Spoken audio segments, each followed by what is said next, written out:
En octubre de 2024, un martes ordinario en la Ciudad de México, el nombre Azcárraga apareció en los titulares internacionales por primera vez en años.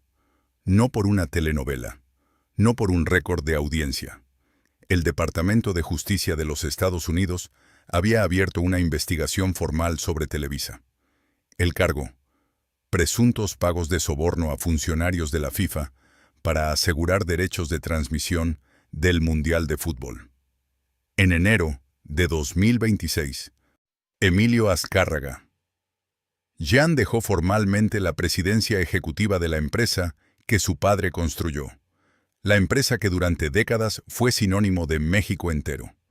Pero para entender cómo llegamos hasta aquí, hay que retroceder casi 100 años, porque esta historia no empezó en una sala de juntas en la Ciudad de México. Empezó en un pasillo, en un edificio de radio, en el momento exacto en que un niño entendió que ser invisible era la única cosa que no podía sobrevivir. Y ese niño construyó el imperio más grande de la televisión latinoamericana para probárselo al mundo. Lo que construyó y lo que destruyó en el proceso es lo que este video existe para contar. Emilio Azcárraga, Milmo, San Antonio, Texas, 6 de septiembre de 1930. A los 18 entró a Telesistema Mexicano sin un centavo propio. A los 22 enterró a su primera esposa. A los 42 fundó Televisa. A los 43 controlaba la televisión de 20 millones de hogares. A los 52 su hija Paulina murió. A los 56 era el hombre más rico de México. A los 62 donó 70 millones de dólares al PRI. A los 64 recibió un diagnóstico que ocultó al mundo. A los 66 murió solo en el mar. Hoy, en 2026, lo que construyó está siendo desmantelado por el Departamento de Justicia de los Estados Unidos. Hoy vas a descubrir 4 cosas que cambian todo lo que creías saber sobre Emilio Azcárraga Milmo. La primera: una máquina. Una máquina que funcionó durante 24 años sin que nadie la nombrara en voz alta, y que borró a personas reales de la pantalla más vista de América Latina con la precisión de algo que había sido diseñado exactamente para eso. La segunda: una frase.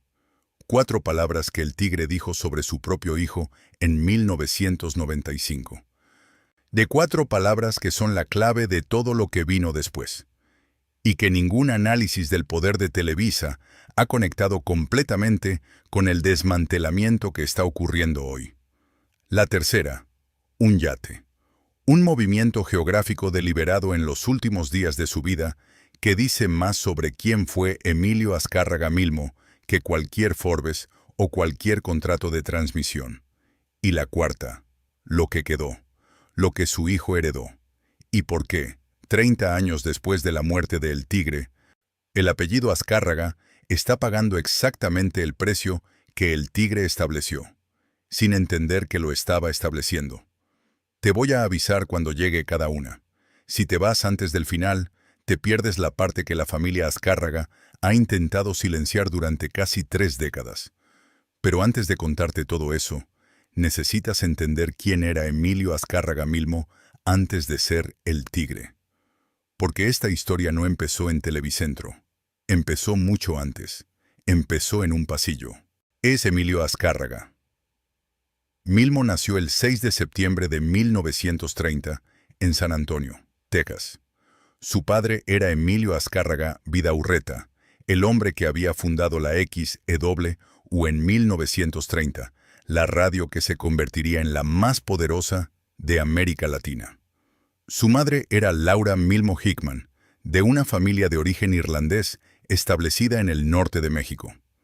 En 1930, México todavía estaba digiriendo los últimos años de la Revolución.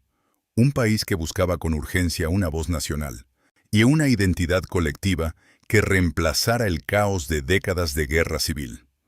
La radio era el único medio que llegaba a todos, y la XEW, la emisora que su padre estaba construyendo, ya sonaba en los hogares mexicanos con la autoridad de algo inevitable. Como tantos otros hijos de hombres poderosos en esa época, Emilio creció en la sombra de un apellido que pesaba más de lo que él podía cargar. El padre era un hombre de presencia extraordinaria, visionario, implacable. Es capaz de construir estructuras de comunicación que nadie antes había imaginado en México, y completamente incapaz o completamente renuente de mirar a su propio hijo. La madre de Emilio, Laura Milmo, era todo lo que su padre no era: presente, atenta, el centro emocional de la casa. Lo que modeló para Emilio no fue la frialdad, fue la ausencia de un espejo masculino. Un padre que construía el mundo hacia afuera, mientras su hijo esperaba dentro. Hay algo que hay que decir sobre Emilio Azcárraga Vidaurreta que nadie dice con honestidad. Antes de ser el hombre que ignoró a su hijo, antes de ser el patriarca distante cuya sombra definiría 2 generaciones, fue un hombre que construyó algo genuinamente extraordinario. La XW conectó a México consigo mismo en un momento en que México no sabía si tenía un yo. Llevó música, noticias, voces a lugares donde antes solo había silencio de radio. Eso es innegable. Eso existió. Y el poder que usó para construirlo fue el mismo que usó para hacer invisible al hijo que tenía enfrente. Y eso es lo que hace que esta historia sea tan difícil de contar. No es la historia de un villano. Es la historia de un ser humano que eligió una y otra vez lo que construía hacia afuera, hasta que lo que construía adentro se rompió. Emilio tenía 18 años la primera vez que ocurrió. Es la escena que lo define todo. Es 1948. Telesistema Mexicano, Ciudad de México. El joven Emilio está en un pasillo del edificio, no en una oficina, no en una sala de juntas, en un pasillo, esperando a su padre. Sabe que su padre viene. Lo ha visto desde el otro extremo del corredor. Y su padre camina hacia él, llega a su altura y sigue caminando. No hay pausa, no hay mirada, no hay palabra. Como si el cuerpo de su hijo fuera simplemente aire, como si el pasillo estuviera vacío. Y en ese momento, hay Emilio Azcárraga. Milmo entendió algo que nunca olvidaría, que para el hombre que más importaba, él no existía, que ser invisible era posible incluso cuando estabas parado frente a alguien. Y se hizo una promesa simple, directa, sin matices. Nunca volvería a ser invisible, a cualquier precio. Lo que ese precio significaba, lo que costaría, eso todavía no lo sabía. Pero antes de seguir con el tigre adulto, detente un momento aquí. Porque hay otra versión de esta misma escena. Hay una que ocurrió décadas después, y que casi nadie ha conectado con lo que acabas de escuchar. Imagina a Emilio Azcárraga Llán, el hijo, no el padre, de niño, sentado en algún cuarto de alguna de las casas de la familia, esperando que su padre llegara a cenar. O esperando que su padre recordara que había un partido escolar ese día. O esperando simplemente que su padre lo mirara de la misma forma en que miraba las pantallas de Televicentro, con atención total, con presencia completa, sí, con la sensación de que lo que estaba viendo era lo más importante del mundo. Ese niño esperó, y siguió esperando cuando ya no era niño. El tigre nunca entendió que él era el pasillo, que para su propio hijo, él era exactamente el padre que caminaba de largo, que la herida que lo había formado a él, la herida que prometió nunca repetir, la estaba repitiendo con precisión absoluta, en otro cuerpo, en otra generación, con otro nombre, pero la misma estructura. Y eso también lo vas a entender. A lo mejor tú también sabes lo que es crecer en la sombra de alguien que no te ve. No de alguien que te rechaza con palabras, eso sería más fácil de nombrar, sino de alguien que simplemente no registra tu presencia, que sigue de largo, que habla de ti como si no estuvieras ahí. A lo mejor tú también sabes lo que concluye un niño de eso, la conclusión que se convierte en el motor de todo lo que hace después. Emilio Azcárraga. Milmo lo vivió exactamente así. Y la conclusión que sacó ese niño en ese pasillo de 1948 fue la misma que lo llevó a construir Televisa, y la misma que lo llevó a destruir lo que más amaba. Este momento fue la primera vez que Emilio Azcárraga Milmo tomó el control absoluto de algo que le pertenecía a otro. No fue Televisa, fue la XEW, en 1960, cuando su padre le cedió la dirección de la radiodifusora. Emilio tenía 29 años. Cambió cada frecuencia, cada política editorial, cada contrato artístico. Y no porque la empresa lo requiriera, porque necesitaba que ninguna decisión en ese edificio fuera de su padre. No fue el último. Emilio Azcárraga Milmo entró al mundo de la radio y la televisión como hijo del fundador, pero se negó a heredar solamente. Quería construir, quería que lo construido fuera suyo, no de su padre, no de la sombra del apellido, sino de él. En los primeros años de la década de los 50, trabajó en los espacios que su padre le dejaba disponibles. Producción. En administración. Los márgenes del poder.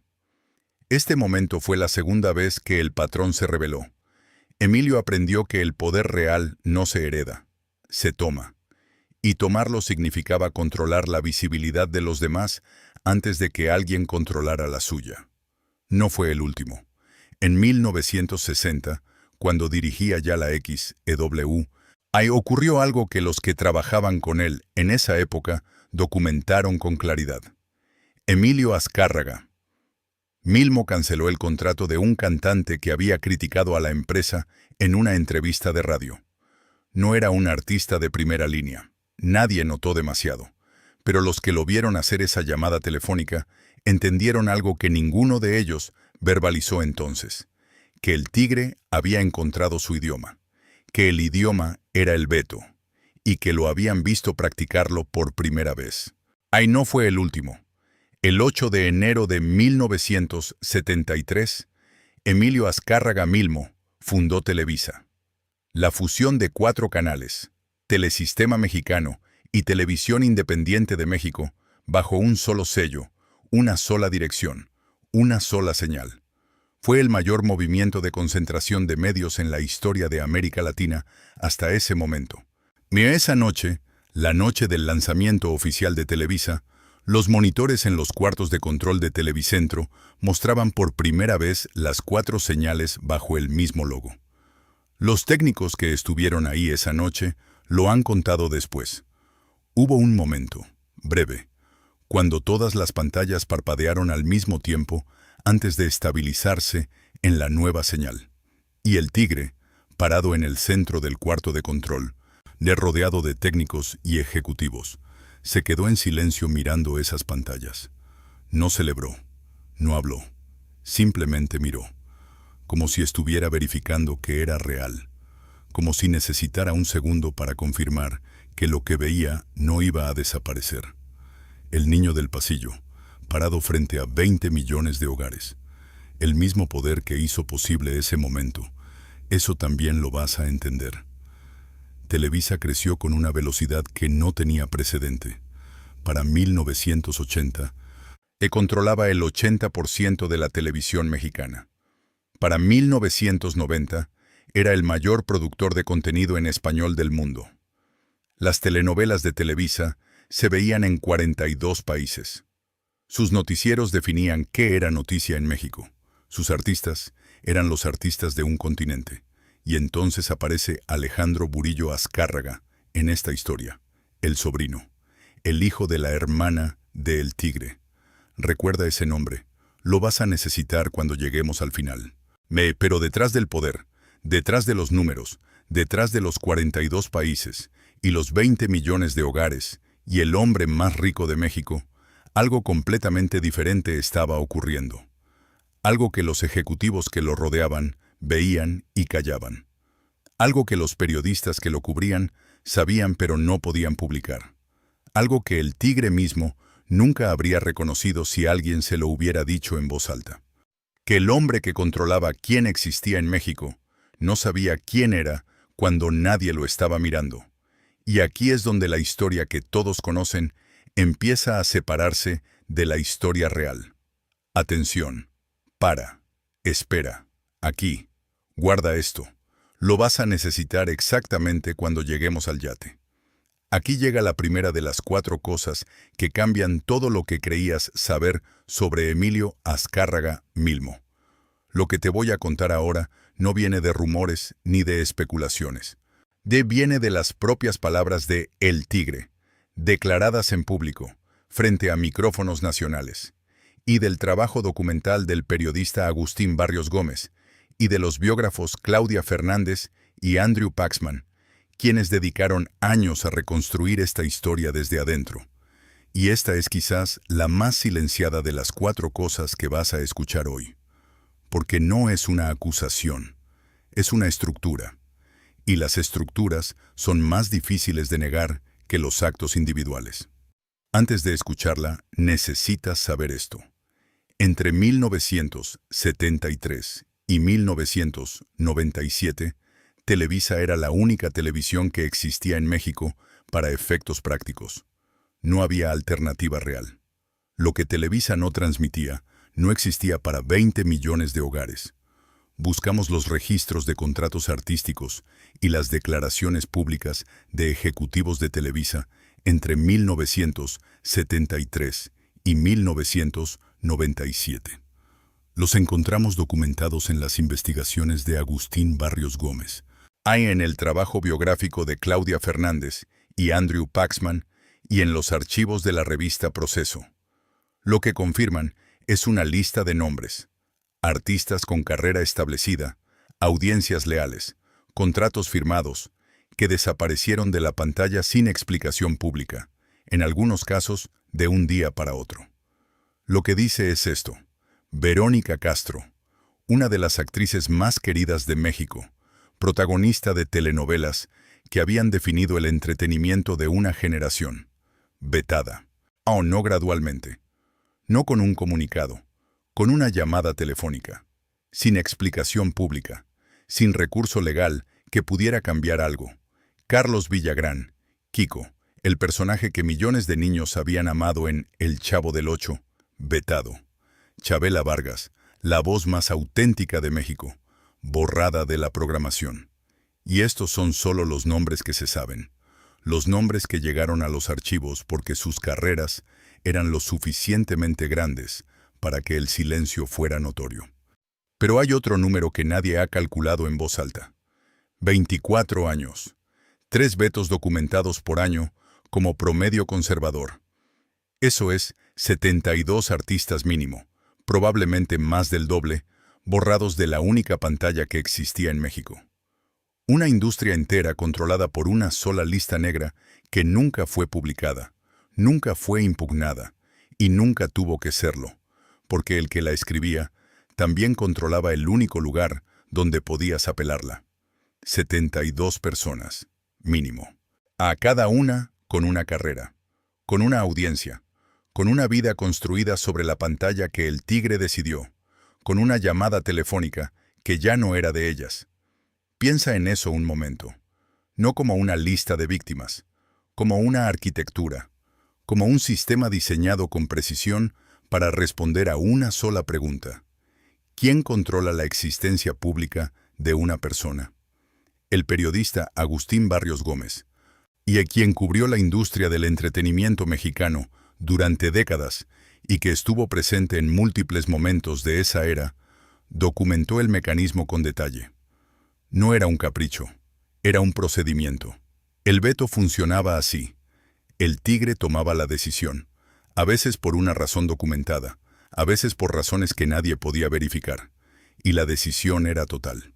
El nombre no se mencionaba, el rostro no aparecía, el contrato no se renovaba, y nadie en Televicentro que dependiera de su propio contrato para existir podía decir nada. Una persona que trabajó en producción en esa época lo describió años después con una economía de palabras que no necesita interpretación.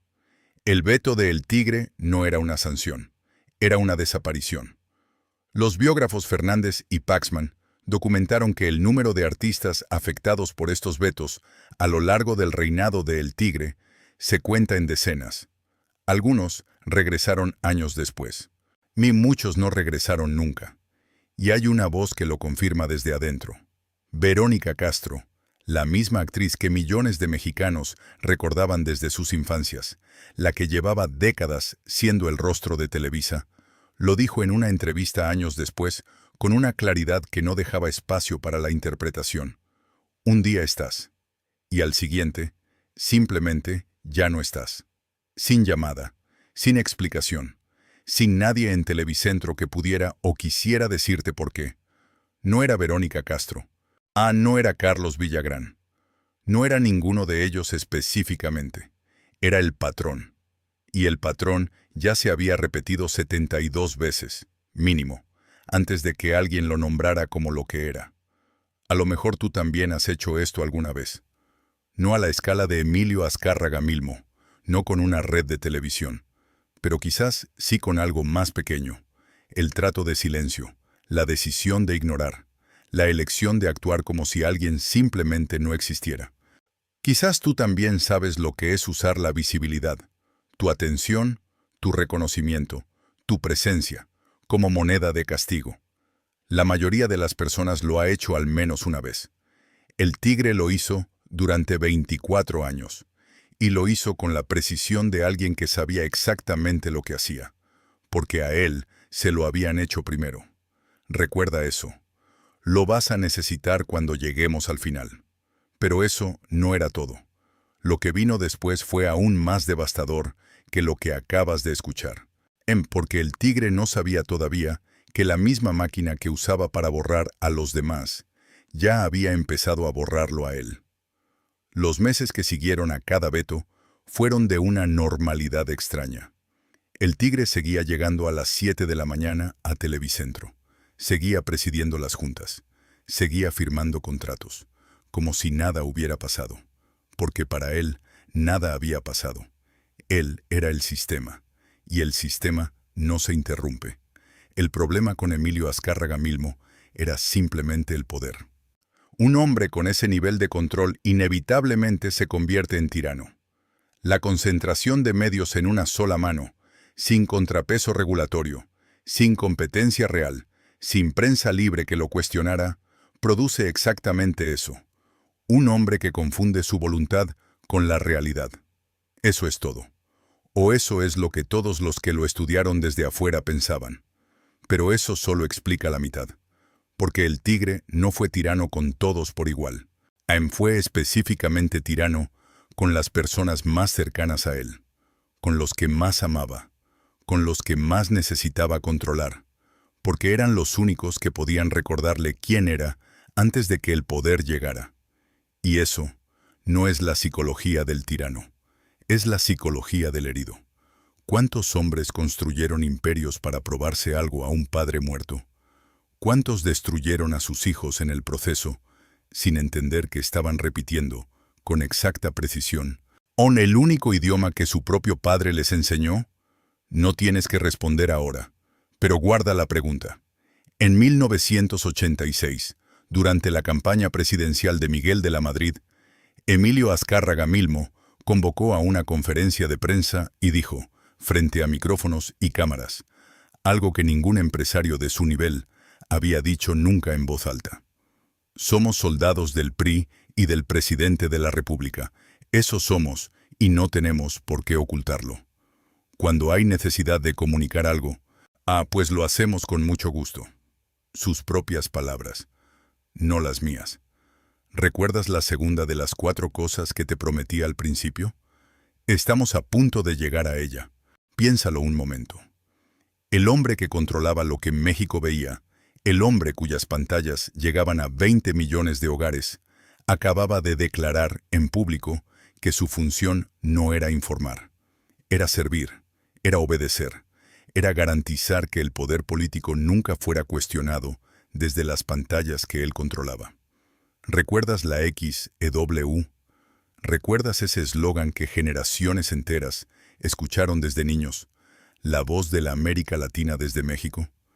Una frase que sonaba a orgullo colectivo, a identidad compartida, a la idea de que había una voz que hablaba por todos nosotros, desde México, hacia el mundo.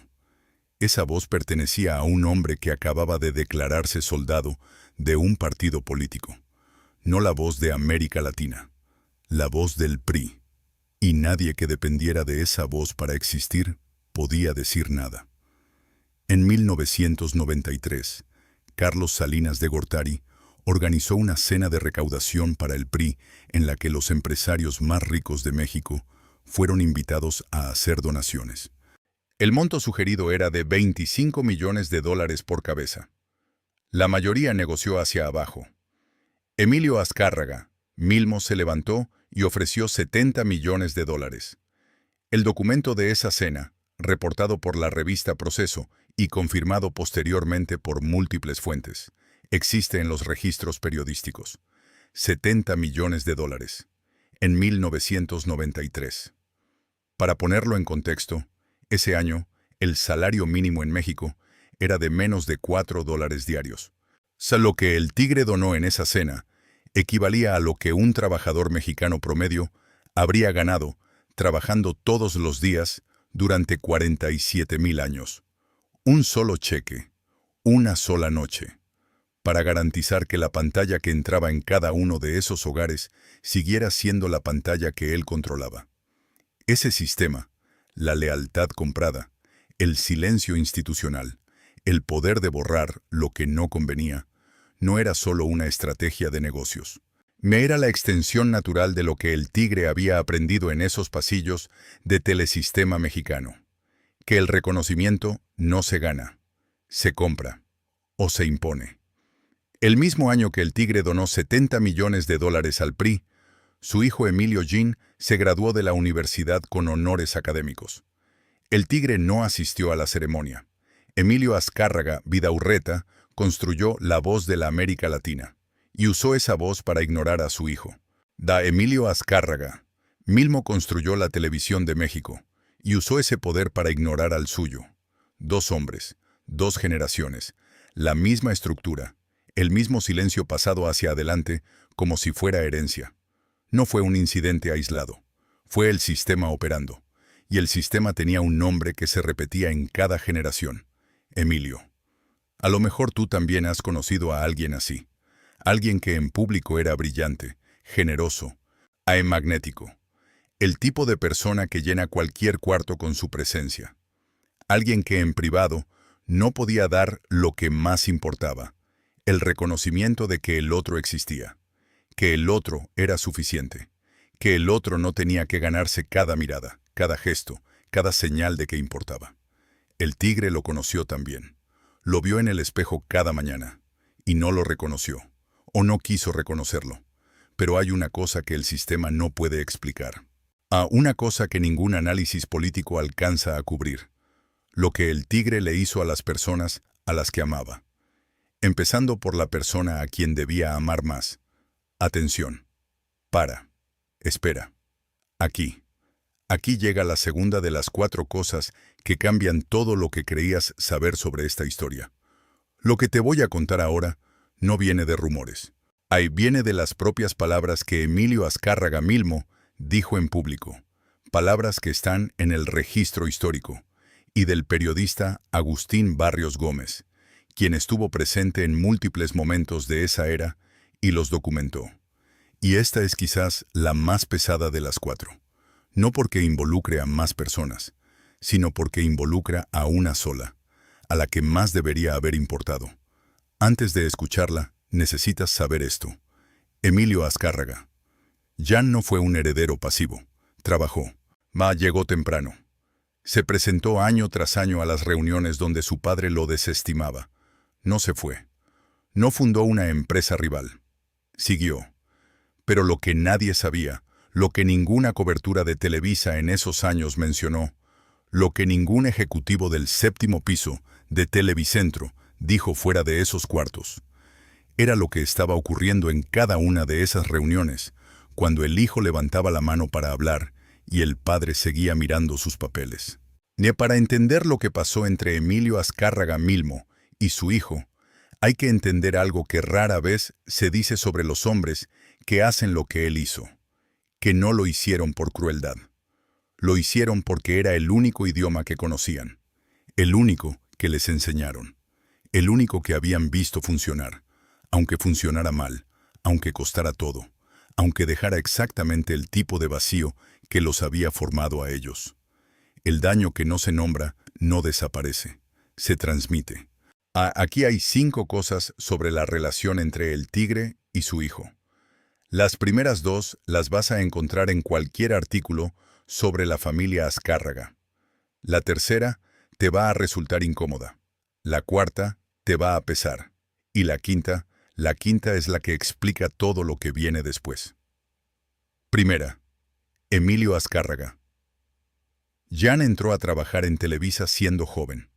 Le dieron la administración de una oficina regional.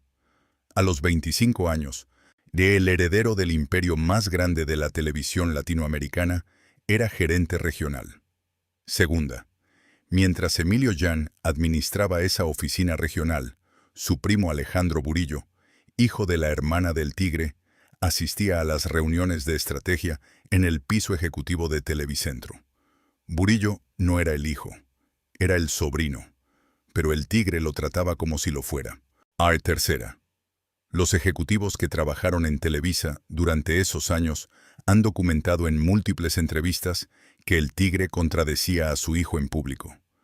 En reuniones con subordinados presentes, lo interrumpía, desestimaba sus propuestas, lo trataba en el lenguaje de la sala de juntas, exactamente como su padre lo había tratado a él en esos pasillos décadas antes. Cuarta, Emilio Jan no abandonó. Siguió presentándose, año tras año, reunión tras reunión, y a veto tras veto, siguió intentando ganarse una mirada que su padre no sabía dar. Quinta, en 1995, un periodista le preguntó a El Tigre sobre su hijo, sobre el hombre que llevaría su nombre, su empresa, su legado. El Tigre respondió con 4 palabras. Tiene mucho que aprender. Sus propias palabras, no las mías. Emilio Jan tenía 27 años cuando su padre dijo eso. Llevaba ya tiempo trabajando dentro de la empresa. Había demostrado capacidad, disciplina, lealtad. Y su padre, frente a un periodista para el registro público, lo redujo a 4 palabras. El periodista Agustín Barrios Gómez, quien había presenciado a Azcárraga Vidaurreta ignorar a El Tigre en esos mismos pasillos décadas antes, lo documentó más tarde con una precisión que duele. La frase era la misma. El tono era el mismo. La estructura era idéntica. El Tigre no estaba describiendo a su hijo, estaba repitiendo, sin saberlo, o sin querer saberlo, las palabras que su propio padre había usado para borrarlo a él. El príncipe idiota, con corbata y micrófono. Una persona cercana a la familia en esos años lo describió así, años después. Emilio no podía mirar a su hijo sin verse a sí mismo, y eso lo aterraba, porque mirarlo significaba reconocer lo que había perdido, y lo que estaba repitiendo. Los biógrafos Fernández y Paxman documentaron que El Tigre solo nombró formalmente a Emilio Jan como sucesor en los meses finales de su vida, cuando el cáncer ya no le dejaba opciones, cuando Burillo había demostrado no querer el cargo, cuando el tiempo se había terminado. No fue un acto de reconocimiento, fue un acto de necesidad. Y Emilio Jan, el hombre que había pasado años esperando ese momento, lo recibió junto con una empresa que cargaba más de $1.200 millones en deuda. ¿Recuerdas las transmisiones de Año Nuevo de Televisa? ¿Recuerdas esas noches de diciembre donde México entero se reunía frente al televisor?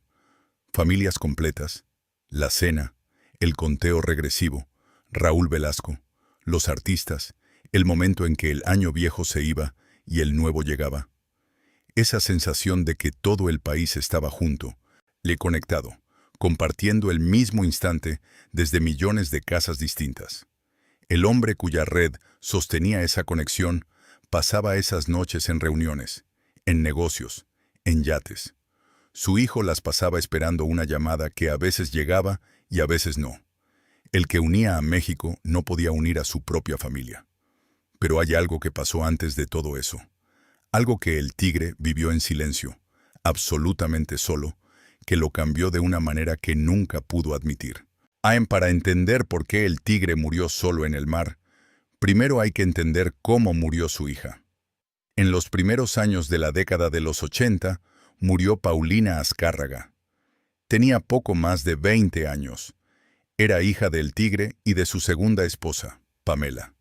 Y la versión oficial de su muerte, la que circuló en los pocos círculos donde se habló de ello, fue un ataque de asma. Eso fue lo que se dijo. Un ataque de asma. Los investigadores Claudia Fernández y Andrew Paxman, y a quienes dedicaron años al trabajo biográfico más exhaustivo que existe sobre esta familia, documentaron algo diferente. Según su investigación, Paulina no murió de un ataque de asma, murió de una sobredosis de heroína, en lo que los investigadores describieron como un aparente pacto de suicidio con el hombre que amaba. El hombre que amaba era italiano, y la madre de Paulina le había prohibido verlo. Le había cerrado esa puerta.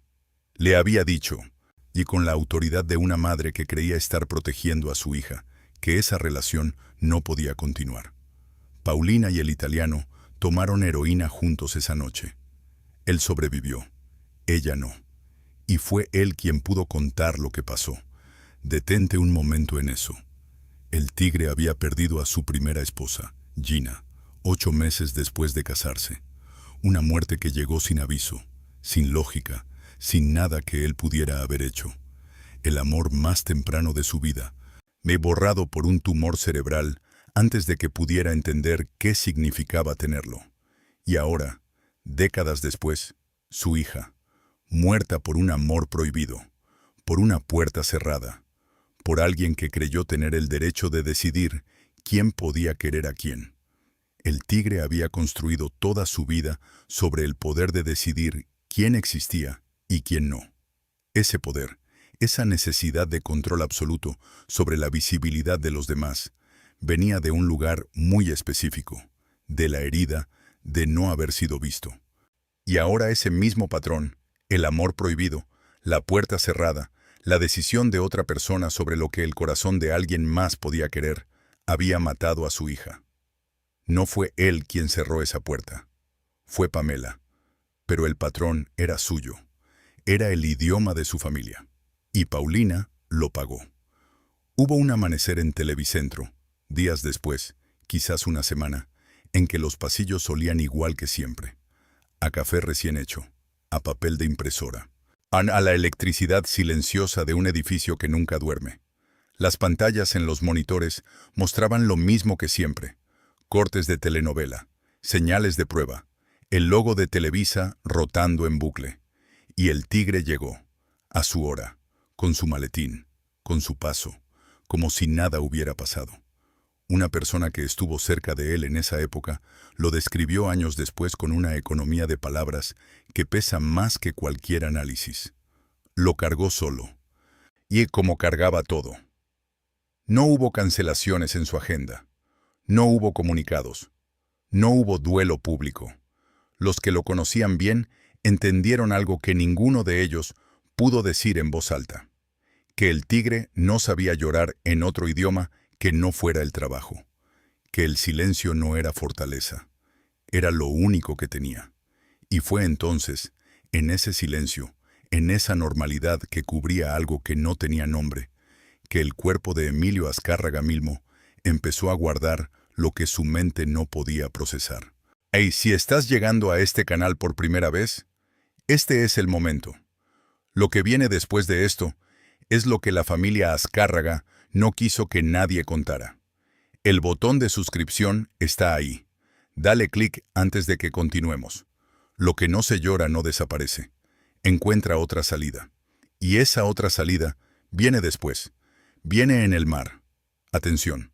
Para. Espera. Aquí. Aquí llega la tercera de las 4 cosas.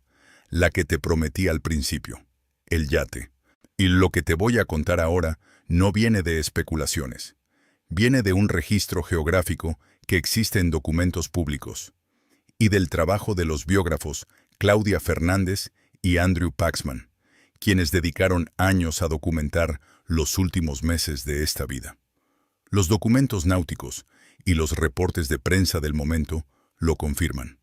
El yate Eco estaba en aguas internacionales frente a las costas de Miami cuando ocurrió la muerte. Cualquiera puede consultarlo. Lo que dice es esto. Y lo que esa geografía dice, eso es lo que necesitas entender antes de escuchar el resto. Antes de continuar, necesitas saber esto. Para 1996, la enfermedad ya no podía ocultarse completamente a quienes lo rodeaban. Y fue entonces cuando el Tigre tomó la decisión que había postergado durante años: nombrar formalmente a su hijo, Emilio Jan, como sucesor de Televisa. Alrededor de 1993, Emilio Azcárraga Milmo recibió un diagnóstico que decidió, con la misma autoridad con que tomaba todas sus decisiones, que nadie necesitaba saber. Cáncer, melanoma en principio, luego cáncer de páncreas. Lo mantuvo en secreto durante años, siguió trabajando, siguió presidiendo juntas. El hombre que había decidido quién existía en México no estaba dispuesto a dejar que México supiera que él se estaba apagando. Pero el cuerpo no negocia. Poco antes del 16 de abril de 1997, con el final ya muy cerca, el Tigre tomó una última decisión logística.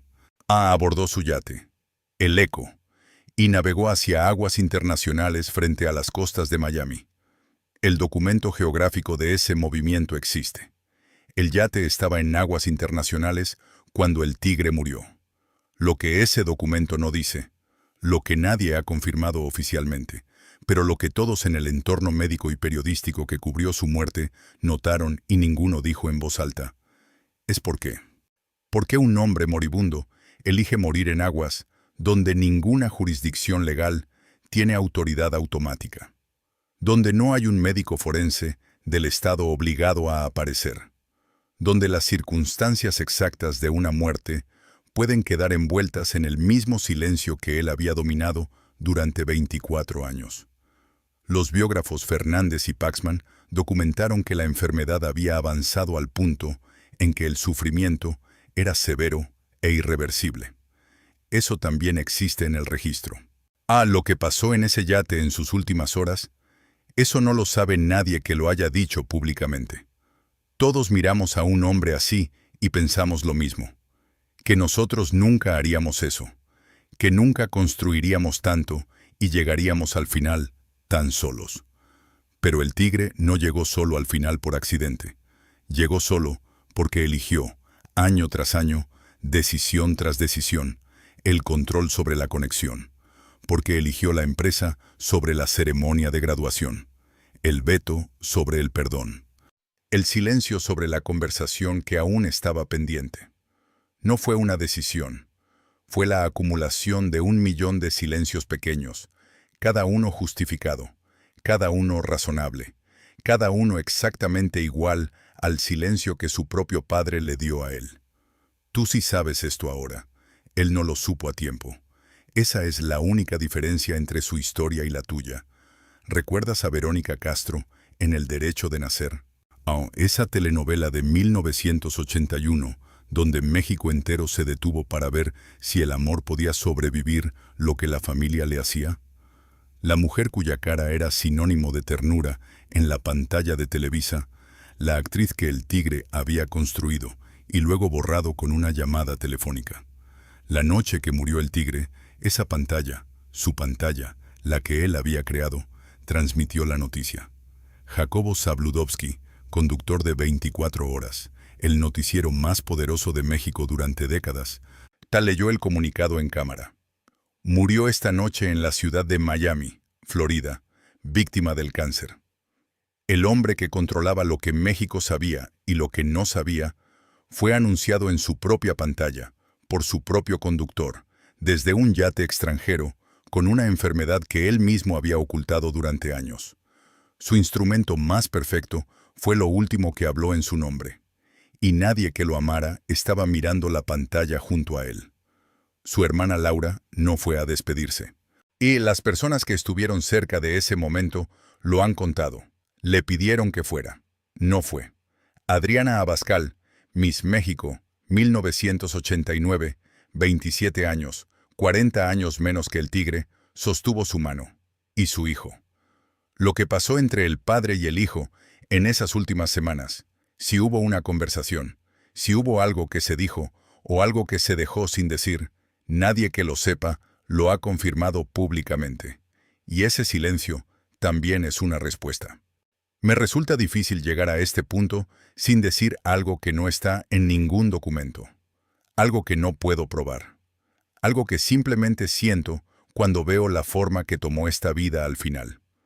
El hombre que prometió, a los 18 años en un pasillo de Telesistema Mexicano, que nunca volvería a ser invisible, murió invisible para los suyos, en el mar, en aguas que no pertenecen a ningún país, rodeado de agua por todos lados y de silencio por dentro. Emilio Azcárraga. Milmo murió el 16 de abril de 1997. Tenía 66 años.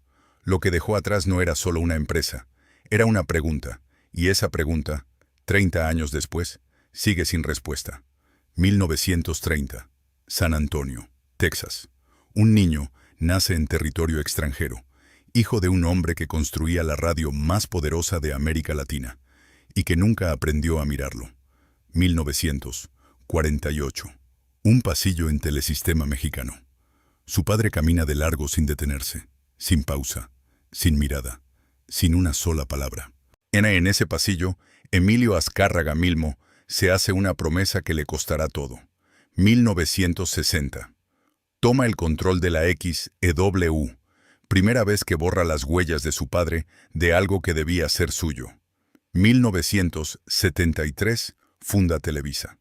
80% de la televisión mexicana bajo un solo sello. 20 millones de hogares.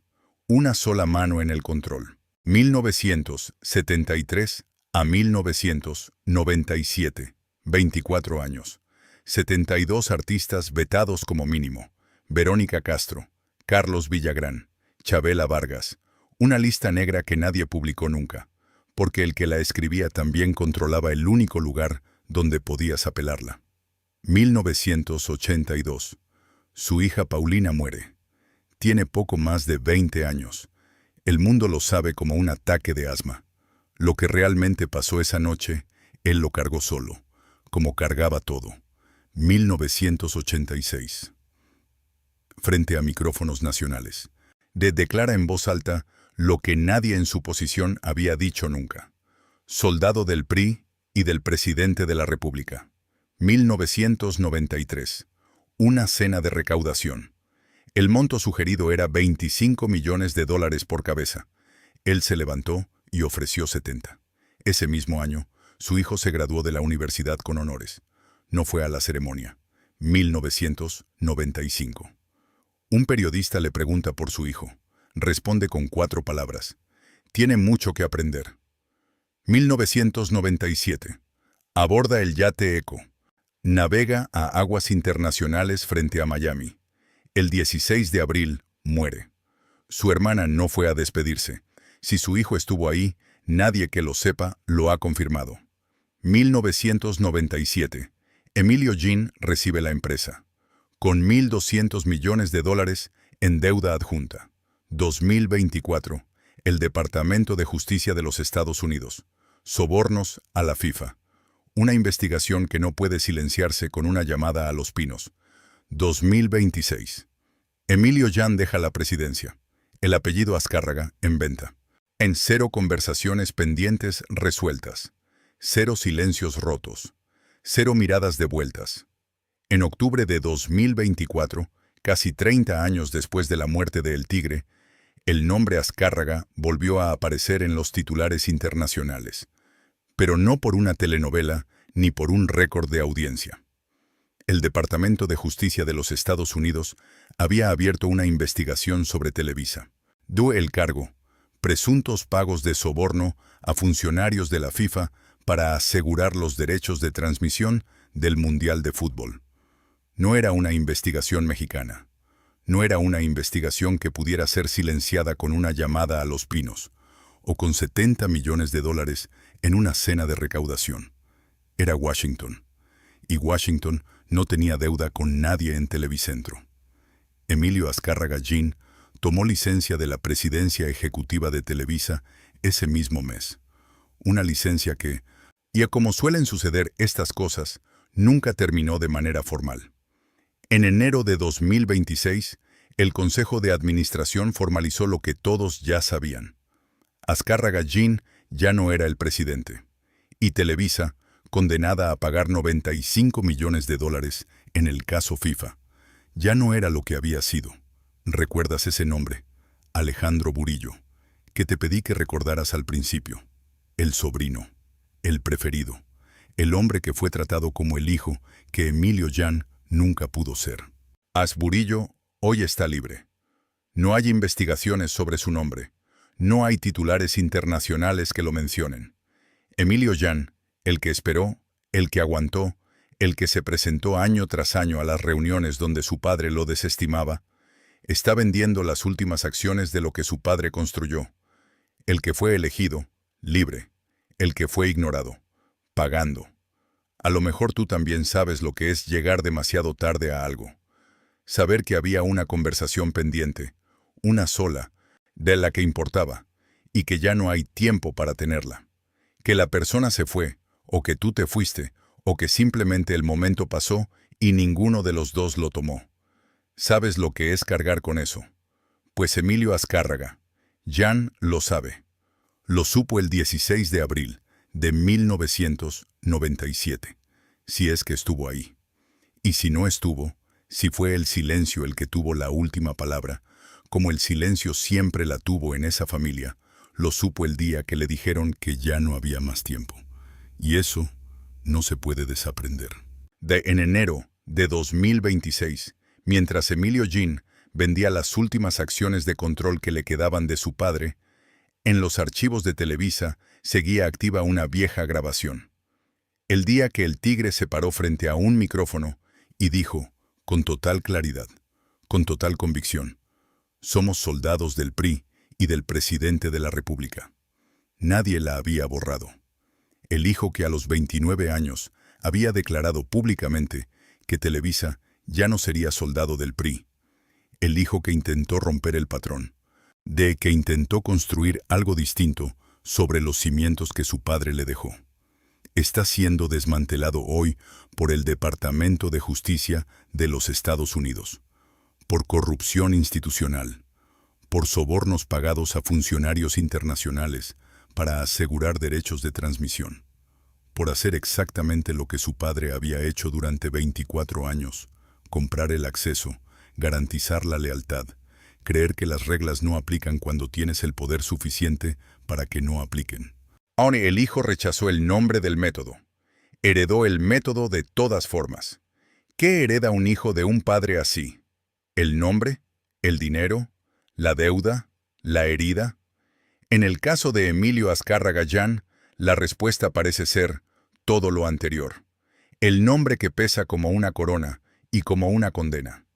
El dinero que llegó con 1.200 millones de dólares en deuda adjunta.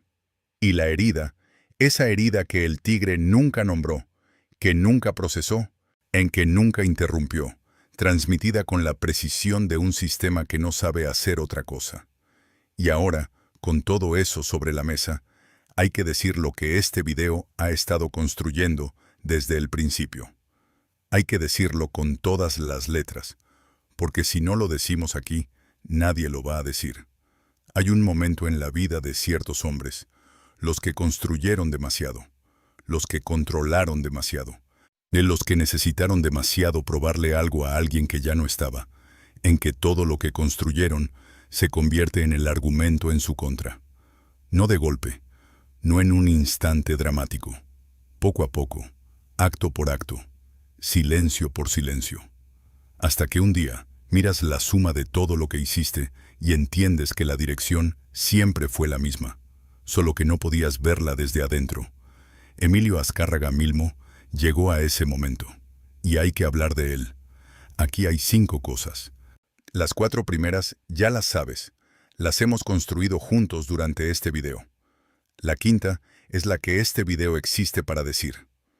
Primera, el tigre creció siendo invisible para el hombre que más importaba. Su padre lo llamó el príncipe idiota en público, frente a ejecutivos, con la naturalidad de alguien que no entiende, o no le importa el daño que eso hace. Eso está documentado. Eso lo vio el periodista Agustín Barrios Gómez con sus propios ojos. Y segunda, el Tigre construyó el imperio más grande de la televisión latinoamericana. Llegó a ser el hombre más rico de México. Forbes lo confirmó. Los números lo confirmaron. El mundo entero lo confirmó. El hijo que su padre llamó el príncipe idiota se convirtió en el hombre que decidía qué veía un continente. Tercera, ese mismo hombre, con todo ese poder, con toda esa visibilidad, le hizo a su propio hijo exactamente lo que su padre le había hecho a él. Él lo mandó a administrar una oficina regional mientras el sobrino asistía a las juntas de estrategia. Lo contradijo en público. Lo desestimó frente a subordinados. Y en 1995, cuando un periodista le preguntó por él, dijo 4 palabras que son la traducción exacta de «el príncipe idiota» en el idioma de los negocios. Tiene mucho que aprender. Sus propias palabras, no las mías. Cuarta, murió en un yate en aguas internacionales. Su hermana no fue a despedirse. Si su hijo estuvo ahí, a nadie que lo sepa lo ha dicho. La única persona que sostuvo su mano fue una mujer de 27 años, que lo había conocido cuando él ya era una leyenda. No cuando era el niño en el pasillo, no cuando era el joven viudo a los 22, no cuando era el hombre que cargaba más de lo que podía nombrar. Y quinta, esta es la que importa. Esta es la que ningún análisis de poder sobre Emilio Azcárraga Milmo ha dicho completamente. Y ahora sí, hay que decirlo con todas las letras. Emilio Azcárraga. Milmo no destruyó a su hijo por malicia. No lo hizo porque fuera un hombre cruel en el sentido ordinario de la palabra. Lo destruyó porque el amor, en esa familia, en esa historia, en ese apellido que se transmite de generación en generación como una corona y como una condena, el amor siempre había tenido otro nombre, el silencio. Lo que su padre le dio, lo que él le dio a su hijo, lo que su hijo heredó sin pedirlo y sin entenderlo del todo, hasta que fue demasiado tarde. A una persona que lo conoció de cerca, alguien que estuvo en esos cuartos, en esas reuniones, en esos años, lo describió una vez con una precisión que no he podido olvidar. El Tigre sabía. En algún lugar dentro de él, sabía lo que estaba haciendo. Y lo hacía de todas formas. Porque parar habría significado mirarse en un espejo que no estaba listo para ver. Y el biógrafo Andrew Paxman, quien dedicó años a reconstruir esta vida desde adentro, documentó algo que confirma esa lectura de manera indirecta. Que el Tigre solo nombró a su hijo como sucesor cuando no le quedaban opciones, cuando el tiempo se había terminado, cuando el cuerpo ya había tomado la decisión que la mente postergó durante décadas. No fue un acto de amor tardío. Fue el único movimiento que le quedaba. La promesa que hizo a los 18 años, en ese pasillo de Telesistema Mexicano, cuando su padre caminó de largo sin mirarlo, fue esta. Nunca volvería a ser invisible, a cualquier precio, y cumplió esa promesa. Durante 29 años, no hubo nadie más visible en México que él. No había pantalla que no llevara su sello, no había noticia que no pasara por su filtro, no había artista, político, o empresario que no supiera que existir en México requería su permiso. Invisible, nunca. Y sin embargo, pasó 29 años decidiendo quién existía en las pantallas de México, hasta el día en que descubrió que él ya no existía en el único lugar donde habría importado, en el corazón de las personas que debían estar ahí al final. Lo que quedó entre él y su hijo es lo que siempre quedó entre ellos. Un silencio que ninguno de los dos supo romper a tiempo. Y un idioma que el Tigre heredó de su padre, que le pasó a su hijo sin querer, que su hijo recibió sin entender, y que hoy, en 2026, sigue hablando. En los titulares del FIFAgate, en la venta de acciones, en el nombre Azcárraga que se diluye, generación por generación, en el mismo silencio que lo construyó. Y lo que construyó para no ser el príncipe idiota está siendo desmantelado hoy, a través del hijo al que trató como el príncipe que tiene mucho que aprender. La simetría es perfecta. Y no tiene nada de bella. Eso no es una tragedia del poder. Es una tragedia del amor que nunca supo cómo darse. Hay heridas que no se eligen, se heredan. No llegan con una etiqueta, no anuncian su llegada, entran sin permiso, en los momentos más ordinarios, en un pasillo, en una mirada que no viene, en una silla vacía durante una ceremonia que alguien debería haber presenciado. Y se instalan. Se convierten en el idioma que el cuerpo aprende antes de que la mente tenga palabras para nombrarlo. El problema no es recibirlas. El problema es no reconocerlas. Porque una herida que no se reconoce, no se detiene. Se transmite. Hay hombres que mueren y dejan un vacío.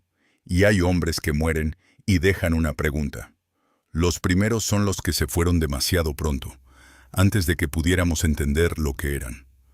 Los segundos son los que tuvieron tiempo, todo el tiempo del mundo, y aún así dejaron algo sin resolver. Algo sin decir. Algo sin dar que estaba ahí, disponible. Esperando solamente que alguien decidiera extender la mano. Esa es la clase de muerte que no cierra. Porque no es la muerte lo que pesa, es lo que quedó antes de ella. El amor que no sabe darse se convierte en el arma más precisa que existe. No porque quiera hacer daño, sino porque el daño es la única forma que conoce de hacer contacto. El que no recibió una mirada no sabe dar una mirada. El que no escuchó una palabra de reconocimiento no tiene esa palabra disponible cuando la necesita. No porque sea malo, sino porque nadie se la enseñó. Nadie le mostró que esa palabra existía, que podía decirse, que no costaba nada y lo cambiaba todo. Y los hijos heredan lo que los padres no pudieron nombrar. Lo nombran con sus propias vidas, con sus propias decisiones, con sus propias pérdidas. Así es como una herida dura 3 generaciones sin que nadie la interrumpa. No por maldad, por silencio. A lo mejor tú también sabes que hay cosas que no se reparan. Y que hay conversaciones que ya no pueden tenerse, porque la persona que necesitabas tener al otro lado ya no está. O está, pero el momento pasó. Y ambos saben que el momento pasó. Y ninguno de los dos sabe cómo volver. Que hay palabras que llegaron demasiado tarde para cambiar algo. Que hay miradas que nunca llegaron. Ese saber es de los más pesados que existen. Y casi nadie habla de él, porque reconocerlo significa reconocer que hubo algo que pudo ser diferente. Que hubo una oportunidad. Y que se fue. El tigre lo descubrió demasiado tarde, cuando el mar ya estaba de todos lados y el tiempo ya no alcanzaba para nada. Todos hemos heredado algo que no pedimos. Todos cargamos con una voz que no es la nuestra. Una voz que aprendimos de alguien, que la aprendió de alguien más, que viene de tan atrás que ya nadie recuerda de dónde salió. La pregunta no es si la tienes. La pregunta es, ¿qué haces con ella cuando la reconoces? Porque hay una diferencia entre heredar una herida y transmitirla. La diferencia se llama conciencia. Se llama el momento en que dejas de repetir y empiezas a nombrar. En que dejas de construir imperios para probarte algo a alguien que ya no puede escucharte. Y empiezas a mirar a la persona que está frente a ti, que sí puede escucharte, que sigue ahí esperando que le digas lo que todavía estás a tiempo de decir. El tigre no llegó a ese momento, o llegó demasiado tarde para que cambiara algo. Su nombre era Emilio Azcárraga Milmo. Nació el 6 de septiembre de 1930 en San Antonio, Texas, hijo de un hombre que no lo miraba. Murió el 16 de abril de 1997 en el mar, rodeado de agua por todos lados y de silencio por dentro. Entre esas 2 fechas, construyó algo que nadie en América Latina había construido antes, y destruyó, sin querer, lo que más importaba, no porque fuera un monstruo, sino porque era un hombre. Un hombre que aprendió el único idioma que le enseñaron, y que nunca tuvo a nadie que le dijera que había otro. Emilio Azcárraga. Milmo construyó el mundo entero para no ser invisible, y murió solo en el mar, invisible para los suyos, porque nunca aprendió que la única pantalla que importa no tiene encendido ni apagado.